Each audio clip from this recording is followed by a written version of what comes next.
ജീവിതത്തിൽ ഒരിക്കലും തങ്ങൾ പിരിയില്ലെന്ന് തീരുമാനമെടുത്ത രണ്ട് സുഹൃത്തുക്കളുടെ കഥ, വർഷയുടെയും മേഘയുടെയും കഥ. സോറി ചേട്ടാ, എനിക്ക് നിങ്ങളെ സ്നേഹിക്കാൻ പറ്റില്ല. ഞാൻ നിങ്ങളോടൊപ്പം പ്രേമിച്ച് നടന്ന വർഷ ഒറ്റക്കായി പോവില്ലേ? അവൾക്കത് വിഷമാവും. അതുകൊണ്ട് വേണ്ട ചേട്ടൻ, എന്നെ മറന്നേക്ക്. അതും പറഞ്ഞ് അവനൊരു പുഞ്ചിരി സമ്മാനിച്ചു നടന്നു നീങ്ങവേ ഒരു പിൻവിളി കേട്ടു. മേഘ, ഒന്ന് നിന്നേ. പിന്നിൽ നിന്ന് അവൻ്റെ വിളി കേട്ടതും മേഘ എന്താ എന്ന ഭാവത്തിൽ തിരിഞ്ഞു നോക്കി. നിങ്ങൾ ലെസ്ബിയനാണോ? അവൻ്റെ ആ ചോദ്യം കേട്ടതും മേഘ പൊട്ടിച്ചിരിച്ചു. എന്താണോ താനിങ്ങനെ ചിരിക്കുന്നത്? നിങ്ങളുടെ അടുപ്പം കണ്ട് ചോദിച്ചതാ. ഈ സംശയം ഇവിടെ എല്ലാവർക്കും ഉണ്ട്. അല്ല ചേട്ടാ, ഞങ്ങൾ നല്ല ഫ്രണ്ട്സ് മാത്രമാണ്. പക്ഷേ വർഷയില്ലാതെ മേഘയില്ല, മേഘയില്ലെങ്കിൽ വർഷയില്ല. അപ്പോൾ നിങ്ങൾ കല്യാണം കഴിക്കാൻ നേരം എന്ത് ചെയ്യും? കല്യാണം കഴിഞ്ഞാൽ പിന്നെ ഈ സൗഹൃദമൊന്നും കാണില്ല. ആര് പറഞ്ഞു കാണില്ലെന്ന്? ഞങ്ങൾ ഒരു വീട്ടിലേക്ക് കല്യാണം കഴിച്ചു ചെല്ലും. ഒരമ്മയുടെ 2 മക്കളെ ഞങ്ങൾ കെട്ടും. ചേട്ടന് ബ്രദർ ഉണ്ടോ? ഉണ്ടെങ്കിലേ ഒരു കൈ നോക്കാൻ കേട്ടോ. ഇപ്പോഴല്ല, പഠിത്തം കഴിഞ്ഞ് ജോലിയൊക്കെ കിട്ടിയിട്ട്. പക്ഷേ ഇയാളുടെ ബ്രദർ വർഷയെ കെട്ടണമെന്ന് മാത്രം എന്നും പറഞ്ഞ് അവൾ അവനൊരു പുഞ്ചിരി സമ്മാനിച്ചു അവിടുന്ന് പോയി. എടി, നീ അവനോട് യെസ് പറഞ്ഞോ? മേഘയും കാത്ത് പാർക്കിംഗ് ഏരിയയിൽ നിൽക്കുകയായിരുന്ന വർഷ വിടർന്ന മുഖത്തോട് ചോദിച്ചു. പറഞ്ഞു. യെസ് അല്ല, നോ. എന്തിനാ നീ നോ പറയാൻ പോയത്? ഞാൻ പറഞ്ഞതല്ലേ യെസ് പറഞ്ഞോളാൻ. വർഷ വാടിയ മുഖത്തോടെ പറഞ്ഞു. നീ ഒന്ന് വന്നേ വർഷ, നമുക്കേ ഈ പ്രേമമൊന്നും സെറ്റാവില്ല. നമുക്കേ ഇപ്പം വേണ്ടത് ഒരു എൻ്റർടൈൻമെൻ്റ് ആണ്. അതിനെ ബെറ്റർ നമ്മുടെ വായി നോട്ടാൻ. വർഷ, നീ ഇങ്ങ് വന്നേ. ഞങ്ങളുടെ ഇവിടുത്തെ ഇംഗ്ലീഷ് ഡിപ്പാർട്ട്മെൻറ്റിലെ നല്ലൊരു ചുള്ളൻ സാറ് വന്നിട്ടുണ്ടെന്ന് ഒരു കരക്കമ്പി കിട്ടിയിട്ടുണ്ട്. നമുക്കേ ഒന്ന് നോക്കിയിട്ട് വരാം. ഇതൊക്കെയല്ലേ ഒരു രസം. അല്ലാതെ പ്രേമിച്ച് നടന്നാൽ നമുക്കിങ്ങനെ വായി നോക്കാനൊക്കെ പറ്റുമോ? എന്നും പറഞ്ഞ് മേഘ വർഷയുടെ കൈയും പിടിച്ച് ധൃതിയിൽ നടന്നു. ഇല്ല അച്ഛ, എന്നെ ഈ കല്യാണത്തിന് നിർബന്ധിക്കരുത്.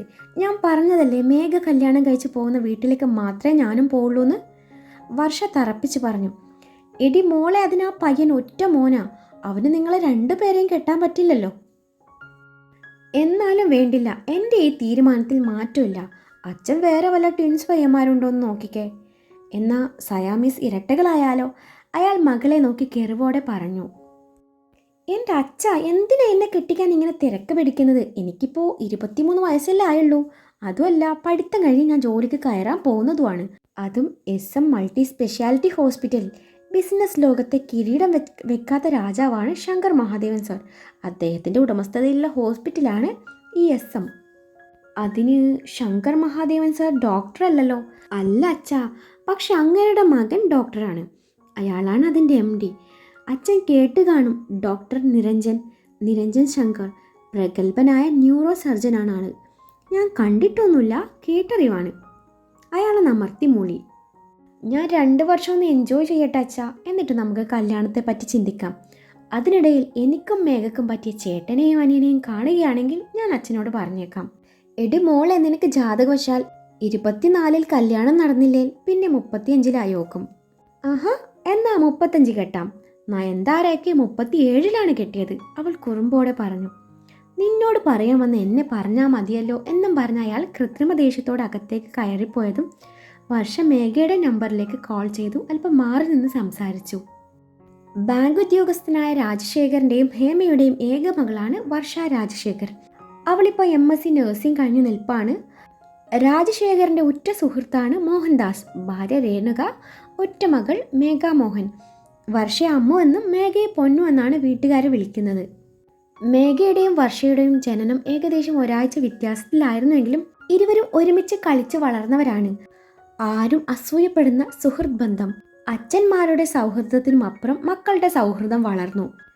പരസ്പരം എല്ലാം പങ്കുവെച്ച് അവർ വളർന്നു.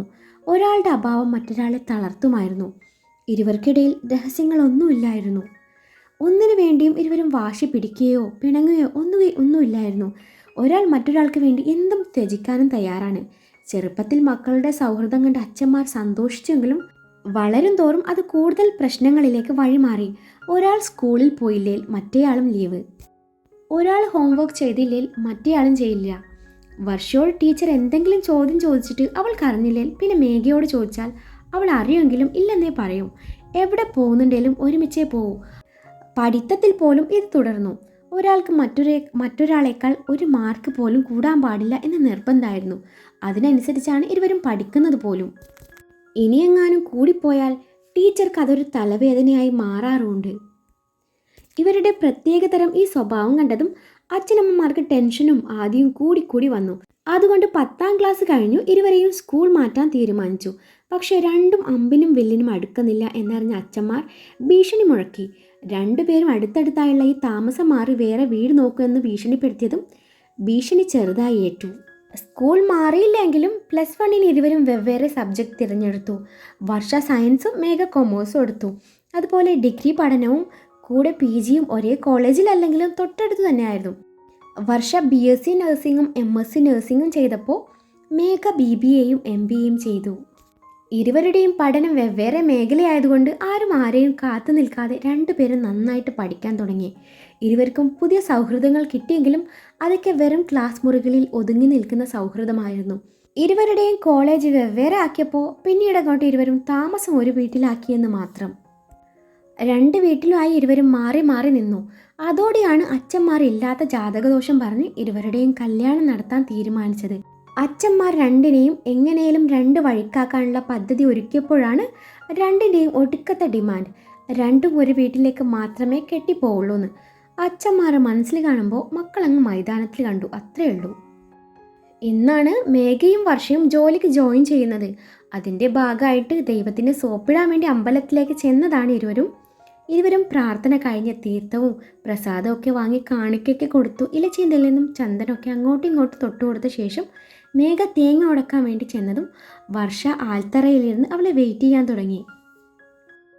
തേങ്ങ ഉടക്കുന്നതിന് മുന്നേയായി മേഘ കാര്യമായിട്ട് പ്രാർത്ഥിക്കുകയാണ്. അവൾക്ക് ജോലി കിട്ടിയിരിക്കുന്നത് SM ഗ്രൂപ്പിൻ്റെ മാനുഫാക്ചറിങ് കമ്പനിയിൽ പർച്ചേസ് ഡിപ്പാർട്ട്മെൻറ്റിലാണ്. മേഘ തേങ്ങയും കയ്യിൽ പിടിച്ച് കണ്ണടച്ച് പ്രാർത്ഥിക്കുകയാണ്. ഈശ്വര ഭഗവാനെ, എൻ്റെ ബോസിന് നല്ലത് മാത്രം വരുത്തണേ. അപ്പോഴാണ് അവളുടെ അരികിലേക്ക് ഒരു ചെറുപ്പക്കാരൻ വരുന്നത്. അവളിതൊന്നും അറിയാതെ പ്രാർത്ഥിക്കുകയാണ്. ഞാൻ കാലെടുത്ത് വെക്കുന്നതോടെ അവിടെ മുടിയണേ. അയ്യോ സോറി വെച്ചടി കയറ്റുണ്ടാവണേ. ഭഗവാനെ, എൻ്റെ ബോസ് കാണാൻ കൊള്ളാവുന്ന നല്ല ചുള്ളം പയ്യനാവണേ. ഒരു ടൈം പാസിന് പറഞ്ഞതാണ് ഈശ്വര, ഒന്നും തോന്നല്ലേ. ദൈവമേ, കുഴി മടിയനും ഉറക്കം തൂങ്ങിയും ഇത്തിരി കോഴുത്തരമുള്ള ഒരു ബോസായിരിക്കണേ. എൻ്റെ സൗന്ദര്യം കണ്ട് എനിക്ക് പെട്ടെന്ന് പ്രമോഷൻ കിട്ടണേ. തൽക്കാലം ഇത്രയേ ഉള്ളൂ. ഇനി എന്തേലും ഉണ്ടെങ്കിൽ ഞാൻ വേറെ തേങ്ങയായിട്ട് വന്നോളാം. മേഘയുടെ പ്രാർത്ഥന കേട്ടതും തൊട്ടടുത്ത് പ്രാർത്ഥിച്ചുകൊണ്ടിരിക്കുന്ന അവനിൽ ദേഷ്യം വന്ന് നിറയുന്നുണ്ടായിരുന്നു. അവൻ കടുപ്പിച്ച് അവളെ ഒന്ന് നോക്കിക്കൊണ്ട് പറഞ്ഞു, ഒന്ന് മെല്ലെ പ്രാർത്ഥിച്ചൂടെ. അത് കേട്ടപ്പോഴാണ് അവൾ കണ്ണു തുറന്ന് നോക്കുന്നത്. മുന്നിൽ നിൽക്കുന്ന സുന്ദരനായ ചെറുപ്പക്കാരനെ കണ്ടപ്പോൾ ഒരു നിമിഷം അവളുടെ ഉള്ളിലെ കോഴിക്കുഞ്ഞുങ്ങൾ തലപൊക്കി തുടങ്ങി. അവളവനെ മൊത്തത്തിൽ സ്കാൻ ചെയ്യാൻ തുടങ്ങി. ആവശ്യത്തിന് പൊക്കവും ഉറച്ച ശരീരവും ഉള്ള വെളുത്ത് തുടുതുടാന്നിരിക്കുന്ന ഒരു ചുള്ളൻ. ചുരുക്കി പറഞ്ഞാൽ ഹിന്ദി സീരിയൽ നടന്മാരൊക്കെ പോലെ ഇരിക്കട്ടോ. എനിക്ക് കൂടുതൽ വർണ്ണിക്കാനൊന്നും അറിയില്ല. ഷർട്ട് അഴിച്ചു തോളിലിട്ടതിനാൽ അവൻ്റെ ദൃഢമായ ശരീരം എടുത്തു കാട്ടുന്നുണ്ടായിരുന്നു. ഓ, എന്തൊരു മസില! 6 പാക്കാണെന്ന് തോന്നുന്നു, മേഘ മനസ്സിൽ വിചാരിച്ചു. അവളുടെ സ്കാനിങ് കണ്ടതും അവൻ ചോദിച്ചു, കഴിഞ്ഞോ? കഴിഞ്ഞു. അവൾ പെട്ടെന്ന് മറുപടി പറഞ്ഞു. എന്ത് കഴിഞ്ഞു എന്നാ വീണ്ടും അവൻ്റെ ചോദ്യം വന്നു. പ്രാർത്ഥിച്ചു കഴിഞ്ഞെന്ന്. ഇതാണോ പ്രാർത്ഥന? ഇങ്ങനെയും ദൈവത്തിനെ ബുദ്ധിമുട്ടിക്കുന്ന ടീമിനെ ഞാൻ ആദ്യമായിട്ട് കാണുക. പ്രാർത്ഥിക്കുമ്പോൾ ഇത്തിരി പതുക്കെ പ്രാർത്ഥിച്ചൂടെ? ഞാൻ എനിക്കിഷ്ടമുള്ള പോലെ പ്രാർത്ഥിക്കും, അതിന് ഇയാൾക്കെന്താ എന്ന് പറഞ്ഞ് മുഖം കോട്ടി. ഈശ്വര ഭഗവാനെ, എൻ്റെ ബോസിന് നല്ലത് മാത്രം വരുത്തണേ എന്നും പറഞ്ഞ് തേങ്ങ ഉടച്ചതും തേങ്ങ ചിന്നിച്ചിതറിയെന്ന് മാത്രമല്ല അതിൻ്റെ ചിരട്ട കഷ്ണം നേരെ ചെന്ന് പതിച്ചത് അവൻ്റെ നെറ്റിയിലും. അവൻ എരിവലിച്ചുകൊണ്ട് നെറ്റി തടവി. വിരലിൽ പതിഞ്ഞ ചോര കണ്ട അവൻ അവളെ ദഹിപ്പിച്ചു നോക്കി. ഹായ്, ചോര! അത് കലക്കി. ചോര കണ്ട പിന്നെ ഒന്നും ചിന്തിക്കണ്ട, ശുഭലക്ഷണമാണ്. ഞാനിന്ന് പൊളിക്കും എന്ന് മനസ്സിൽ കരുതി അവനെ ഒന്ന് നോക്കിയപ്പോൾ അവൻ കൊല്ലാനുള്ള ദേഷ്യത്തോടെ തുറച്ചു നോക്കുന്നുണ്ട്. സോറി ചേട്ടാ, അറിയാതെ പറ്റിപ്പോയതാ. സോറി. മനുഷ്യനല്ലേ, ഒരബദ്ധമൊക്കെയും പറ്റില്ലേ ചേട്ടാ. ഇഡിയറ്റ്. മനുഷ്യനെ മെനക്കെടുത്താൻ ഓരോന്ന് ഇറങ്ങിക്കോളും. അവൻ മുഷ്ടി ചുരുട്ടിക്കൊണ്ട് പറഞ്ഞു.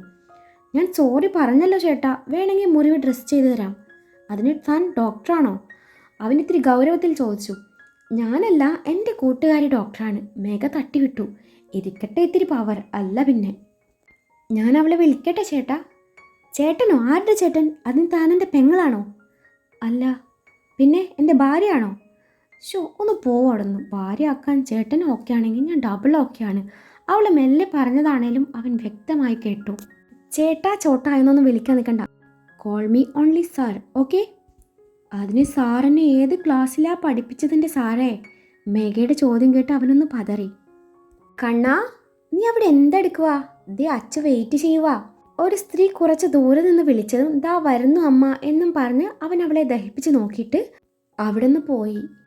ഓ, മാതാശ്രീ ആയിരിക്കും, നല്ല ഐശ്വര്യമുള്ള അമ്മ, മകനെ കണ്ടാലോ ചെകുത്താനെ പോലെയും എന്നും പറഞ്ഞ് അവൾ പ്രാർത്ഥന തുടർന്നു.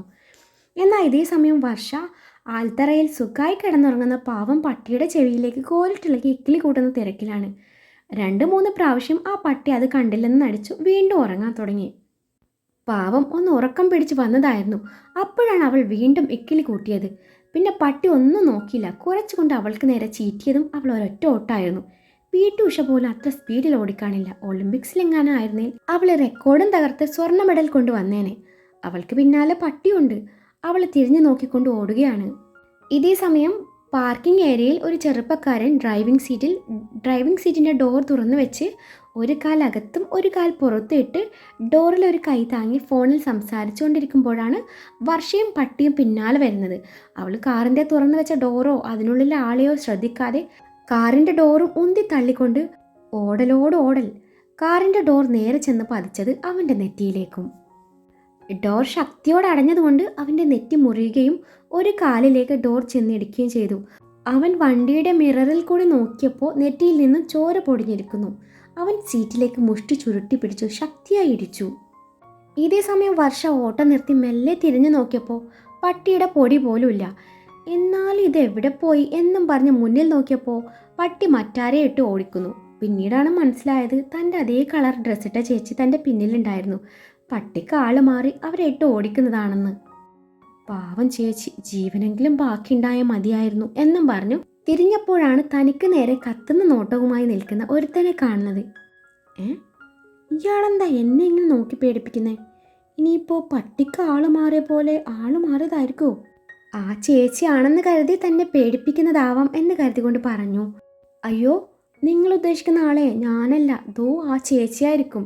ഞങ്ങൾ സെയിം ഡ്രസ്സാ. കൂടുതൽ വെളിച്ചിലെടുത്താലുണ്ടല്ലോ, മുഖത്ത് 2 ഉണ്ട കണ്ണുണ്ടല്ലോ. എന്നിട്ട് നിനക്ക് വണ്ടിയുടെ ഡോർ തുറന്നു വെച്ചത് കണ്ടില്ലായിരുന്നോ? അപ്പോഴാണ് അവൾക്ക് മിന്നായം പോലെ ചെറിയൊരു ഓർമ്മ വരുന്നത്. അയ്യോ, അതിനുള്ളിൽ ഇങ്ങനെ ഒരു കുരിശുണ്ടായിരുന്നോ? ഞാൻ കണ്ടില്ലല്ലോ ഈശ്വര എന്ന മനസ്സിൽ പറഞ്ഞുകൊണ്ട് അവനെ നോക്കി നന്നായി ചിരിച്ചു കാണിച്ചു. അയ്യോ, എനിക്കൊന്നും ഓർമ്മ വരുന്നില്ലല്ലോ ഈശ്വര. അൾഷിമോസ് എന്നുള്ള പച്ചക്കുതിരയിലെ ദിലീപിൻ്റെ ഡയലോഗ് പറഞ്ഞ് തടി തപ്പാ നോക്കിയതാണ് കുട്ടി. അന്നേരാണ് അവൾ അവൻ്റെ കൈ പിടുത്തിടുന്നത്. എൻ്റെ നെറ്റി മുറിഞ്ഞതിന് ആര് സമാധാനം പറയും എന്നവൻ പറഞ്ഞതും അവൻ പിടിച്ച കൈയിലേക്ക് അവളുടെ നോട്ടം പോയതറിഞ്ഞ് അവൻ പിടിവിട്ടു. അതെ, പെൺപിള്ളേരുടെ കൈ കയറി പിടിക്കുന്നതേ അത്ര നല്ല സ്വഭാവമൊന്നുമല്ല. ഇയാളുടെ നെറ്റി മുറിഞ്ഞു, അത്രയല്ലേ ഉള്ളൂ. ഇയാൾ ഇവിടെ നിൽക്ക്, എൻ്റെ വണ്ടിയിലെ ഫസ്റ്റ് എയ്ഡ് കിറ്റൊക്കെ ഉണ്ട്, ഞാൻ ഡ്രസ്സ് ചെയ്ത് തരാം. ഓഹോ, അപ്പോൾ അതൊക്കെ അറിയാം അല്ലേ? അവൻ ചോദിച്ചു. പിന്നെ അല്ലാതെ ഇയാൾ എന്താ എന്നെ പറ്റി കരുതിയേ? ഞാനേ ഡോക്ടറാണ്, ഡോക്ടർ. ഞാൻ വർക്ക് ചെയ്യുന്നത് എവിടെയാണെന്നറിയോ? SM ഹോസ്പിറ്റലിൽ. അതും ഫേമസ് ന്യൂറോ സർജൻ നിരഞ്ജൻ ഡോക്ടറുടെ ജൂനിയറായിട്ട്. ഇന്ന് ജോയിൻ ചെയ്യും. അതുമല്ല, ഞാൻ നിരഞ്ജൻ ഡോക്ടറുടെ വുഡ് ബി കൂടിയാണ്. വർഷ തട്ടിവിട്ടു. ഓ, നിരഞ്ജൻ ഡോക്ടറുടെ ഹോസ്പിറ്റലിലെ അസിസ്റ്റൻ്റ് ഡോക്ടറാണോ? ഇന്നാണോ ജോയിൻ ചെയ്യുന്നത്? വുഡ് ബി കൂടിയാണെന്ന് അറിഞ്ഞതേയില്ല. Sorry madam. എന്നാൽ മാഡം പോയിക്കോളൂ. അല്ല, ഇയാൾ വേണമെങ്കിലേ ഞങ്ങളുടെ ഹോസ്പിറ്റലിലേക്ക് വന്നോളൂ. നമുക്ക് വിശദമായിട്ടൊരു ചെക്കപ്പൊക്കെ നടത്തി കളയാം. അത് പറഞ്ഞു കഴിഞ്ഞപ്പോഴാണ് അവൾക്ക് അബദ്ധം മനസ്സിലായത്. ഇനിയിപ്പോൾ ഇയാളെങ്ങാനും വന്നാൽ ഞാൻ നേഴ്സാണെന്ന് അറിയില്ലേ? അതിൻ്റെ ആവശ്യമൊന്നുമില്ല മാഡം, മാഡം പൊയ്ക്കോളൂ. അവനത് പറഞ്ഞതും വർഷം മനസ്സിൽ പറഞ്ഞു, ഹാവൂ, രക്ഷപ്പെട്ടു. ഇത് കൊള്ളാലോ. ഇനി അങ്ങോട്ടും നിരഞ്ജൻ സാറിൻ്റെ പേര് പറഞ്ഞ് രക്ഷപ്പെടാല്ലേ? വേണ്ട, പുലിവാലാകും. തൽക്കാലം ഇവിടെ നിന്ന് രക്ഷപ്പെട്ടല്ലോ, അത് മതി. എന്നാ ഞാൻ പൊയ്ക്കോട്ടെ. വർഷ ഇത്തിരി ജാടയൊക്കെ ഇട്ടുകൊണ്ട് പറഞ്ഞു. ഓ, ആയിക്കോട്ടെ. അല്ല, മാഡത്തിൻ്റെ പേര് പറഞ്ഞില്ല. വർഷ രാജശേഖർ. പക്ഷേ ഏറെ വൈകാതെ വർഷ നിരഞ്ജനാവും കേട്ടോ.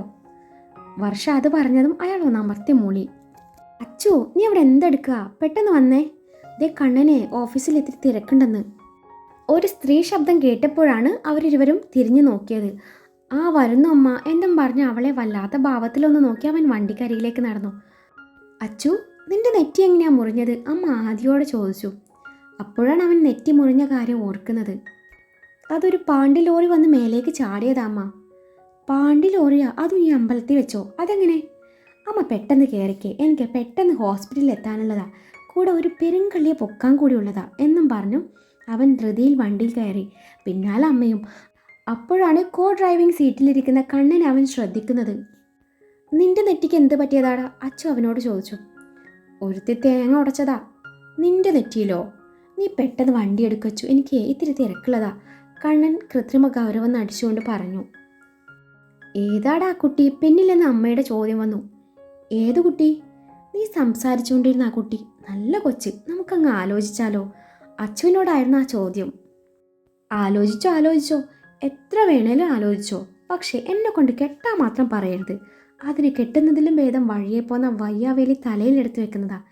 എനിക്ക് എൻ്റേതായ മാരേജ് കോൺസെപ്റ്റ് ഉള്ള കാര്യം അമ്മക്കറിയില്ലേ? നിൻ്റെയൊക്കെ ഒരു കോൺസെപ്റ്റ്. എന്നാൽ നിങ്ങൾ എന്നെ എത്രയും പെട്ടെന്ന് ഓരോ പെൺകുട്ടിയെ കണ്ടുപിടിച്ചിട്ട് വാ. എത്രയും പെട്ടെന്ന് 2 പേരുടെയും കല്യാണം നടത്തണം. 2 പേരും തമ്മിൽ 1 വയസ്സിൻ്റെ വ്യത്യാസമേ ഉള്ളൂ, അത് മറക്കണ്ട. ഈ അമ്മയ്ക്കിത് എന്തിൻ്റെ കേടാ? വഴിയെ പോണ തൊലി വെളുപ്പുള്ള പെൺപിള്ളേരെ കണ്ട അപ്പം തുടങ്ങും ഒരു കല്യാണാലോചന. തൊലി വെളുപ്പ് മാത്രം പോരല്ലോ, തലക്കുള്ളിൽ കൂടി എന്തേലും വേണ്ടേ? കണ്ണനത് പറയുമ്പോൾ ഓർത്തത് മേഘയുടെ കാര്യമാണ്. അത് ശരിയാടാ കണ്ണ, അച്ചു അത് ശരിവെച്ചു. അല്ല പിന്നെ, അല്ലേലും ഞാനിപ്പോഴൊന്നും കഴുത്തിൽ കയറിടാൻ ഒരുക്കല്ല. 1-2 വർഷം കൂടി കഴിയണം, കണ്ണൻ തറപ്പിച്ചു പറഞ്ഞു. കഴുത്തിൽ കയറിടുകയോ? അതെന്താ കണ്ണ സംഭവം? അമ്മ ചോദിച്ചു. കല്യാണം തന്നെ. കല്യാണം കഴിക്കലും കഴുത്തിൽ കയറ് മുറുകുന്നത് ഒരുപോലെയാ. പാവം ശങ്കർ മഹാദേവന്റെ കഴുത്തി ഈ രേഖ കൊച്ച് കയറിട്ട് മുറുക്കിയതുപോലെ. കണ്ണനത് പറഞ്ഞ് ചിരിച്ചപ്പോഴും ആ ചിരി അച്ചുവിൻ്റെ മുഖത്തേക്കും പടർന്നു. ഇതാണ് SM ഗ്രൂപ്പ് ചെയർമാൻ ശങ്കർ മഹാദേവന്റെ ഭാര്യ രേഖയും മക്കളും, അച്ചുവും കണ്ണനും. ഒന്നുകൂടി വ്യക്തമായി പറയുകയാണെങ്കിൽ ഡോക്ടർ നിരഞ്ജനും വിഹാനും. വർഷയുടെ സ്കൂട്ടി SM ഗ്രൂപ്പിൻ്റെ കോമ്പൗണ്ടിനകത്തേക്ക് കടന്നു. അതിവിശാലമായ വലിയ കോമ്പൗണ്ടിനകത്ത് തന്നെയാണ് SM മൾട്ടി സ്പെഷ്യാലിറ്റി ഹോസ്പിറ്റലും SM ഗ്രൂപ്പിൻ്റെ മാനുഫാക്ചറിംഗ് കമ്പനിയുടെ ഓഫീസും സ്ഥിതി ചെയ്യുന്നത്. അതിനകത്ത് തന്നെ വർക്കേഴ്സിനും രോഗികൾക്കും വേണ്ട എല്ലാവിധ അത്യാവശ്യ സൗകര്യങ്ങളും ഒരുക്കിയിരുന്നു. ഒരു കുടക്കീഴിൽ എല്ലാം എന്ന പോലെ. വർഷയുടെ സ്കൂട്ടി SM ഗ്രൂപ്പിൻ്റെ കോമ്പൗണ്ടിനുള്ളിലേക്ക് കയറി. അവളുടെ പിറകിൽ മേഘയുണ്ട്. വണ്ടി പാർക്ക് ചെയ്ത് ഇരുവരും ബായ് പറഞ്ഞ് അവരവരുടെ ഏരിയയിലേക്ക് കടന്നു.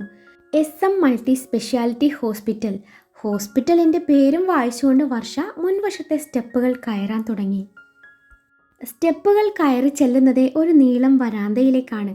എൻട്രൻസിന് നേരെ മുന്നിലുള്ള സ്റ്റെയർ 2 ഭാഗങ്ങളായി പിരിഞ്ഞു പോകുന്നു. സ്റ്റെയറിൻ്റെ ലെഫ്റ്റ് സൈഡ് ഓഫീസും റൈറ്റ് സൈഡ് ഡോക്ടേഴ്സിൻ്റെ ക്യാബിനും ആണുള്ളത്. മറുഭാഗം reception, billing, pharmacy, x-ray lab ഒക്കെയും കാണാം. വർഷം മെല്ലെ റിസപ്ഷനിസ്റ്റിന് അരികെ ചെന്ന് HR ഓഫീസ് എവിടെയാണെന്ന് ചോദിച്ചു മനസ്സിലാക്കി അങ്ങോട്ട് നടന്നു. HR അടുത്ത് ചെന്ന് വേണ്ട നിർദ്ദേശങ്ങളൊക്കെയും സ്വീകരിച്ച ശേഷം അവൾ നേരെ ചെന്ന് നഴ്സിംഗ് സൂപ്രണ്ടിനെ കണ്ടു. ഒറ്റ നോട്ടത്തിൽ തന്നെ ആളൊരു സ്ട്രിക്റ്റ് ആണെന്ന് അവൾക്ക് മനസ്സിലായി. നഴ്സിംഗ് സൂപ്രണ്ട് അവളെ 4ാം നിലയിലെ സർജിക്കൽ ഡിപ്പാർട്ട്മെൻറ്റിലെ നഴ്സിംഗ് സ്റ്റേഷനിലേക്ക് കൂട്ടിക്കൊണ്ടുപോയി അവിടെയുള്ള സീനിയർ നഴ്സായ രേവതിയെ പരിചയപ്പെടുത്തി. ഒരു 35 വയസ്സ് പ്രായം തോന്നിക്കുന്ന ഒരു സ്ത്രീ ആയിരുന്നത്. നഴ്സിംഗ് സൂപ്രണ്ട് രേവതിയോട് വർഷയ്ക്ക് വേണ്ട നിർദ്ദേശങ്ങൾ കൊടുക്കാൻ പറഞ്ഞു. ശേഷം നിരഞ്ജൻ ഡോക്ടർ വന്ന ഡോക്ടറുടെ ക്യാബിനിലേക്ക് പറഞ്ഞു വിടാനും പറഞ്ഞു. അവർ പോയി. അപ്പോഴേക്കും സമയം 7:30 ആയതേ ഉള്ളൂ. 7:30 മുതൽ വൈകിട്ട് 5 മണി വരെയാണ് ഡ്യൂട്ടി ടൈമെന്ന് രേവതി പറഞ്ഞു. ഇടയ്ക്ക് നൈറ്റ് ഷിഫ്റ്റ് ആയിരിക്കുമെന്നും രേവതി ഓർമ്മപ്പെടുത്തി. അത് കേട്ടപ്പോഴേ വർഷയ്ക്ക് കോട്ട് വായിടാൻ തോന്നി. വർഷ അസിസ്റ്റ് ചെയ്യേണ്ടത് ന്യൂറോ സർജൻ നിരഞ്ജൻ സാറിനെയാണ്. നിരഞ്ജൻ സാർ തന്നെയാണ് ഈ ഹോസ്പിറ്റലിൻ്റെ MD. ഒരു ഡോക്ടറെ 4 നഴ്സിംഗ് സ്റ്റാഫാണ് അസിസ്റ്റ് ചെയ്യുക. 2 പേര് OP ടൈമിലും റൗണ്ട്സിൻ്റെ സമയത്തും അസിസ്റ്റ് ചെയ്യണം. പിന്നെ ബാക്കി 2 പേർക്ക് സർജിക്കൽ വാർഡിലായിരിക്കും ഡ്യൂട്ടി. OP ടൈം രാവിലെ 10 മണി മുതൽ 2 മണി വരെയും വൈകുന്നേരം 4 തൊട്ട് 7 മണി വരെയുമാണ്. ഇതിൽ വർഷയുടെ ഡ്യൂട്ടി ഏതാണെന്ന് നിരഞ്ജൻ സാറ് പറയും. രേവതി അവിടെയുള്ള എക്യുപ്മെൻസൊക്കെയും വർഷയെ പരിചയപ്പെടുത്തി. ശേഷം സർജിക്കൽ വാർഡിലെ പേഷ്യൻസിനൊക്കെ കാട്ടിക്കൊടുത്തു. അവിടുത്തെ ബെഡ് ഫുള്ളായി കിടക്കുമായിരുന്നു. അപ്പോഴേക്കും സമയം 8:30 ആയിരുന്നു. ശേഷം രേവതി അവളെയും കൂട്ടി ഗ്രൗണ്ട് ഫ്ലോറിലെ നിരഞ്ജൻ്റെ OP ക്യാബിനിൽ മുന്നിലെത്തി. എന്നാൽ വർഷ അകത്തോട്ട് ചെന്നോളൂ, ഡോക്ടർ വന്നിട്ടുണ്ടെന്ന് അറിഞ്ഞത് എന്നും പറഞ്ഞു രേവതി പോയതും വർഷ ഡോക്ടർ നിരഞ്ജൻ ശങ്കർ എന്ന പേര് വായിച്ചു. ഡോറിൽ നോക്ക് ചെയ്ത് പെർമിഷൻ വാങ്ങിച്ചു അകത്ത് കയറി. ഗുഡ് മോർണിംഗ് സർ എന്നും പറഞ്ഞ ഒരിളം പുഞ്ചിരിയോടെ വർഷ അകത്ത് കയറിയതും മുന്നിലുള്ള റിവോൾവിംഗ് ചെയറിലിരുന്ന് ഏതോ ഫയലിലേക്ക് മുഖം പൂഴ്ത്തിയിരുന്ന അയാൾ മോർണിംഗ് എന്നും പറഞ്ഞ് തല ഉയർത്തി അവളെ നോക്കി. ആ നിമിഷം ഇരുവരും ഒന്ന് ഞെട്ടുകയാണ്. ദൈവമേ, ഇയാളോ? എന്നാലും എന്നോട് ഈ ചതി വേണ്ടായിരുന്നു എൻ്റെ ദേവി. രാവിലെ അമ്പലത്തിൽ വെച്ച് കണ്ടുമുട്ടിയ അയാൾ മുന്നിലിരിക്കുന്നത് കണ്ടപ്പോഴാണ് അയാളാണ് ഡോക്ടർ നിരഞ്ജൻ എന്ന് അവൾ അറിയുന്നത് പോലും. എന്നാൽ ഇതേ സമയം അവളെ ഈ ഹോസ്പിറ്റലിൽ പ്രതീക്ഷിച്ച അവൻ ഇരയെ മുന്നിൽ കിട്ടിയ പ്രതീതിയോടെ അവളെ ഒന്ന് നോക്കിക്കൊണ്ട് പറഞ്ഞു, ടേക്ക് യുവർ സീറ്റ്. വേണ്ട സാർ, ഞാൻ നിന്നോളാം. ആവശ്യത്തിലധികം വിനയം വാരി വിതറിക്കൊണ്ട് പറഞ്ഞു. ഓക്കെ, എന്നാൽ നിന്നോളൂ. Then show all your certificates. അവൻ ഗൗരവം ഒട്ടും കുറക്കാതെ അത് പറഞ്ഞതും വർഷ തൻ്റെ കയ്യിലുള്ള ഫയൽ അവന് നേരെ നീട്ടി. അവനത് മുഴുവനൊന്നും കണ്ണോടിച്ചു. വർഷ നിരഞ്ജൻ, സോറി, അങ്ങനെ ആയില്ലല്ലോ അല്ലേ? ആവാൻ പോകുന്നതല്ലേ ഉള്ളൂ. വർഷ രാജശേഖർ, ഓക്കെ, അത് മതി. Varsha, this is nursing certificate. Then where is your MBBS certificate? അല്ല, താനല്ലേ പറഞ്ഞത് താനൊരു ഡോക്ടറാണെന്ന്? അവൻ്റെ സംസാരത്തിലെ പരിഹാസം വർഷ മനസ്സിലാക്കിയിരുന്നു. എൻ്റെ ദേവി, എനിക്ക് ഏത് നേരത്താണാവോ ഇയാളോട് ഡോക്ടറാണെന്ന് പറയാൻ തോന്നിയത് എന്നും ആത്മകഥം പറഞ്ഞ് അയാളോട് തുടർന്നു. സോറി സർ, ഞാൻ രാവിലെ ഒരു ഗുമ്മിന് പറഞ്ഞതേ ഉള്ളൂ. നഴ്സിംഗ് ജോബ് മോശമാണെന്ന് തന്നോട് ആരാ പറഞ്ഞത്? മാലാകമാരെന്ന വിശേഷണം അവർക്ക് കൊടുത്തത് വെറുതെ ആണോ? ഇനിയിപ്പോൾ താനൊക്കെ ഈ ജോലി ചെയ്തേ ആ പ്രൊഫഷനെ ചീത്തയാക്കാതിരുന്നാൽ മതി. അവളുടെ സർട്ടിഫിക്കറ്റ്സിൽ കണ്ണ് നട്ടുകൊണ്ട് അവനത് പറഞ്ഞതും വർഷ ചാടിക്കയറി പറഞ്ഞു, ഇല്ല സർ. എന്തില്ലെന്ന്? ചീത്തയാക്കില്ല സർ. എങ്കിൽ തനിക്ക് കൊള്ളാം. ഇവിടെ കിടന്ന് വല്ല കുരുത്തക്കേടും കാട്ടിയാ എടുത്ത് പുറത്ത് കളയും ഞാൻ. Varsha Rajasekhar, BSc and MSc in surgical nursing and also a university rank holder. Then why didn't you try for the government job? ഓ, അവിടുത്തെ ജോലിയൊക്കെ ഭയങ്കര മെനയാ സാറേ. നിന്ന് തിരിയാൻ നേരം ഉണ്ടാവില്ല. എന്തിന് ഫുഡ് കഴിക്കാൻ പോലും പറ്റില്ല. പിന്നെ ഡോക്ടേഴ്സിൻ്റെ വായിലുള്ള ചീത്ത മൊത്തം പാവ നഴ്സുമാർ കേൾക്കണം. പിന്നെ എപ്പോഴാ നിപ്പയും കൊറോണയൊക്കെ വരുന്നതെന്ന് ആർക്കറിയാം? ഇവിടെ ആകുമ്പോൾ അതൊന്നും പേടിക്കണ്ടല്ലോ. ഓഹോ, അപ്പം മേലനങ്ങാതെ പണിയെടുക്കാൻ ഇറങ്ങിയതാണല്ലേ? കാണിച്ചു തരാം ഞാൻ എന്നും മനസ്സിൽ പറഞ്ഞ് അവൻ ചോദിച്ചു. ഈ റാങ്ക് താൻ കോപ്പിയടിച്ച് വാങ്ങിയതൊന്നല്ലല്ലോ അല്ലേ? ഹേയ്, എൻ്റെ അമ്മയാണേ പൊന്നുവാണല്ല സർ, അവൾ നിഷ്കുവായി പറഞ്ഞു. ഓക്കെ. അല്ല, ഇങ്ങോട്ട് വരുമ്പോൾ പുറത്ത് എൻ്റെ ഒരു നെയിം ബോർഡ് കണ്ടിരുന്നല്ലോ. കണ്ടിരുന്നു സർ. എന്തായിരുന്നു അതിൽ? ഡോക്ടർ നിരഞ്ജൻ ശങ്കർ, അവൾ പതിയെ പറഞ്ഞു. ആണല്ലോ, താൻ രാവിലെ എൻ്റെ ആരാന്നാ പറഞ്ഞത്? അത് സർ, ഞാൻ ചുമ്മാ തമാശക്ക് ചോദിച്ചതിന് ഉത്തരം പറഞ്ഞാൽ മതി, അല്ലാതെ ഇങ്ങോട്ടൊന്നും ഉണ്ടാക്കാൻ നിൽക്കണ്ട. ഇത്തിരി കടുപ്പിച്ച് പറഞ്ഞു. വുഡ് ബി, അവൾ പതിയെ പറഞ്ഞു. എന്തുവാ? കേട്ടില്ല, കുറച്ചുകൂടി ഉറക്കെ പറ. വുഡ് ബി, അവൾ ഇത്തിരി കൂടി ഉറക്കെ പറഞ്ഞു. ഇനി മേലാൽ ഇതുപോലെ വല്ലവരോടും പറഞ്ഞു നടന്ന. അത്രയും പറഞ്ഞവൻ അവളെ കടുപ്പിച്ച് നോക്കി. എൻ്റെ നെറ്റി പൊട്ടിച്ച ഇവൾക്കിട്ടൊരു പണി കൊടുക്കണ്ടേ എന്ന് മനസ്സിൽ പറഞ്ഞു. അവളുടെ സർട്ടിഫിക്കറ്റ് തിരികെ കൊടുത്തുകൊണ്ട് പറഞ്ഞു, ഇന്നു മുതൽ OPയിൽ എന്നെ അസിസ്റ്റ് ചെയ്യുന്നത് വർഷമായിരിക്കും. ഡ്യൂട്ടിയുടെ കാര്യത്തിൽ ഞാൻ ഭയങ്കര സ്ട്രിക്റ്റാണ്. എന്നെ ദേഷ്യം പിടിപ്പിക്കുന്ന ഒരു പ്രവൃത്തിയും കാണാൻ പാടില്ല. 9 മണിക്ക് റൗണ്ട്സ് തുടങ്ങും, 10 മണിക്ക് OPയും. ഇന്ന് തന്നെ എല്ലാം പഠിച്ചെടുത്തോണം. റൗണ്ട്സിന് മുൻപും OP ടൈമിന് മുൻപും ചെയ്യേണ്ട ചില കാര്യങ്ങളൊക്കെ ഉണ്ട്. അതൊക്കെ തൻ്റെ കൂടെ വർക്ക് ചെയ്യുന്നവരോട് ചോദിച്ച് ഇന്ന് തന്നെ മനസ്സിലാക്കിയേക്കണം. ഇപ്പോൾ ടൈം 8:45, ഷാർപ്പ് 9 o'clock ഞാൻ സർജിക്കൽ ഡിപ്പാർട്ട്മെൻറ്റിലെത്തും. ആ സമയത്ത് ശ്വേത എന്ന സ്റ്റാഫ് നഴ്സിൻ്റെ കൂടെ താനും അവിടെ കാണണം. അതിനു മുൻപേ തനിക്ക് ചെറിയൊരു ജോലി കൂടിയുണ്ട്. എന്താ സാർ, പറഞ്ഞോളൂ. നമ്മുടെ സർജിക്കൽ ഡിപ്പാർട്ട്മെൻറ്റിലെ എൻ്റെ ഓഫീസ് മുറിയിൽ ടേബിളിന് മുകളിൽ 6 ഫയൽസ് ഉണ്ട്. അതിൽ 3ാമത് കിടക്കുന്ന ഫയൽ വിത്തിൻ 5 minutes എൻ്റെ ഈ ടേബിളിലെത്തണം. പിന്നെ നമ്മുടെ ഡിപ്പാർട്ട്മെൻറ്റ് 4th ഫ്ലോറിലാണ്. ലിഫ്റ്റ് ഈ ടൈമിൽ കാത്തു നിൽക്കുന്നത് മണ്ടത്തരായിരിക്കും. സോ സ്റ്റെപ്പ് യൂസ് ചെയ്യുന്നതായിരിക്കും നല്ലത്. എന്നാൽ വർഷ പെട്ടെന്ന് പോയിക്കോളൂ. സിംഹമടയിലെത്തിയ മാൻകുട്ടിയുടെ അവസ്ഥയായിരുന്നു അന്നേരം അവൾ പെട്ടെന്ന് ക്യാബിൻ തുറന്ന് ഒരു ഓട്ടമായിരുന്നു. ആ ഓട്ടം അവസാനിച്ചത് 4th ഫ്ലോറിലെ ഡോക്ടർ നിരഞ്ജൻ്റെ ഓഫീസ് മുറിയിലും. അവൻ പറഞ്ഞതുപോലെ 6 ഫയൽസ് അവിടെ ഉണ്ടായിരുന്നു.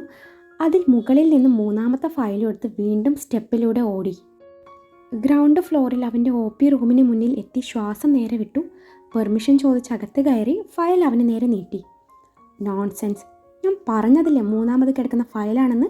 അവൻ അവളെ കടിച്ചു കീറാനുള്ള ദേഷ്യത്തോടെ പറഞ്ഞു. സാർ, ഞാൻ 3ാമത് കിടക്കുന്ന ഫയൽ തന്നെയാണ് എടുത്തത്. ഇത് മുകളിൽ നിന്ന് 3ാമത്തെ ഫയൽ. ഞാൻ ഉദ്ദേശിച്ചത് താഴെ നിന്ന് 3ാമതുള്ള ഫയലായിരുന്നു. സാർ അത് പറഞ്ഞില്ലല്ലോ, അവൾ ഇത്തിരി പരിഭവം കലർന്ന സ്വരത്തോടെ പറഞ്ഞു. താൻ ചോദിക്കണമായിരുന്നു. പോയി പെട്ടെന്ന് അത് എടുത്തിട്ട് വാ. റൗണ്ട്സ് തുടങ്ങാൻ സമയമായി, അത് മറക്കണ്ട. ശരി സാർ എന്നും പറഞ്ഞ് അവൾ നടക്കാനൊരുങ്ങി. സാർ, സാറിൻ്റെ നമ്പർ ഒന്ന് തരുമോ? അവൾ ഒന്ന് നിന്ന ശേഷം അവന് നേരെ തിരിഞ്ഞുകൊണ്ട് ചോദിച്ചു. എന്തിനാ? അവൻ്റെ മുഖം ആ ചോദ്യം കേട്ട് അന്നേരം ചുളിഞ്ഞിരുന്നു. അല്ല സാർ, ഇനിയിപ്പോൾ ഇവിടെ എത്തിയ ശേഷം സാർ അതുമല്ലെന്ന് പറഞ്ഞാലോ എന്ന് കരുതി. നമ്പർ കിട്ടിയാൽ ഞാൻ ഓരോ ഫയൽസിൻ്റെയും ഫോട്ടോ വാട്സാപ്പിൽ സാറിന് സെൻഡ് ചെയ്തേനെ. അപ്പോൾ സാറ് കറക്റ്റായി എന്നോട് പറഞ്ഞാൽ മതിയല്ലോ. Get lost. അതൊരു അലർച്ചയായിരുന്നു. പിന്നെ വർഷ എപ്പോൾ പോയി എപ്പോൾ വന്നു എന്ന് പോലും അവൾക്ക് അറിയില്ലായിരുന്നു. വീണ്ടും 4th ഫ്ലോർ വരെ സ്റ്റെപ്പുകൾ കയറി ഇറങ്ങി മരണപ്പാച്ചിലൂടെ ഫയലും എടുത്ത് വീണ്ടും അവൻ്റെ മുന്നിലെത്തി.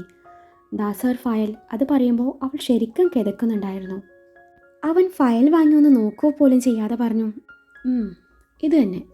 ഇനി തിരികെ പോകുമ്പോൾ അത് എടുത്തെടുത്ത് തന്നെ വെച്ചേക്ക് എന്നും പറഞ്ഞ് അവൾക്ക് നേരെ പുച്ഛം വാരി വിതറി. ഓഹോ, അപ്പോൾ എനിക്ക് പണി തന്നതാണല്ലേ എന്നും മനസ്സിൽ പറഞ്ഞുകൊണ്ട് അവൻ്റെ ടേബിളിലെ വാട്ടർ ബോട്ടിലേക്ക് നോട്ടം പായിച്ചുകൊണ്ട് അവനോട് ചോദിച്ചു, സാർ ഇത്തിരി വെള്ളം തരുമോ? ഇല്ല, തരില്ല. അവൾ ചെറുതായി അതുപോലൊരു ശബ്ദം ഉണ്ടാക്കി. വെള്ളം വേണേ കൊണ്ടുവരണം എന്നും പറഞ്ഞ് അവൻ ടേബിളിൽ കിടക്കുന്ന തൻ്റെ സ്റ്റെത്തും എടുത്ത് കഴുത്തിലിട്ട് ഫോണും പോക്കറ്റിലിട്ട് നടക്കാൻ നേരം അവൾ മനസ്സിൽ പറഞ്ഞു പോയി, മനുഷ്യപ്പറ്റില്ലാത്തൊരു ഡോക്ടർ.